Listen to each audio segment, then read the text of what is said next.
28 ऑगस्टची घटना आहे। पहाटे अभ्यासासाठी त्या उठल्या, आंघोळीला पाणी गरम करण्यासाठी बादलीमध्ये हीटर लावला। अचानक डोळा लागला आणि थोड्या वेळाने त्यांना जाग आली। त्यावेळी पाणी जास्तच गरम झालं होतं। त्याही थोड्या घाबरल्या। हीटर बंद करून बादली उचलताना त्यातील उकळतं पाणी सांडलं आणि अश्विनी केदार पाय घसरून पडल्या। या अपघातात त्यांचं शरीर जवळपास 80% भाजलं होतं। त्यानंतर अश्विनी यांना पिंपरी चिंचवड येथील DY पाटील हॉस्पिटलमध्ये दाखल करण्यात आलं। उपचारासाठी मोठा खर्च होत असल्याने सामाजिक कार्यकर्त्यांनी आर्थिक मदतीचं आवाहन केलं होतं।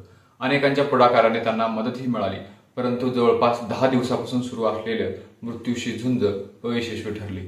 MPSC 2023च्या बॅचमध्ये पोलीस उपनिरीक्षक पदाच्या परीक्षेत अश्विनी केदार यांना राज्यातून मुलींमध्ये पहिला येण्याचा बहुमान त्यांनी पटकावला होता। त्यांनी जिल्हाधिकारी होण्याचं स्वप्नही पाहिलं होतं। त्या दृष्टीने त्यांची वाटचाल सुरू होती। अश्विनी यांच्या अचानक जाण्याने त्यांच्या कुटुंबियावर दुःखाचा डोंगर कोसळला आहे।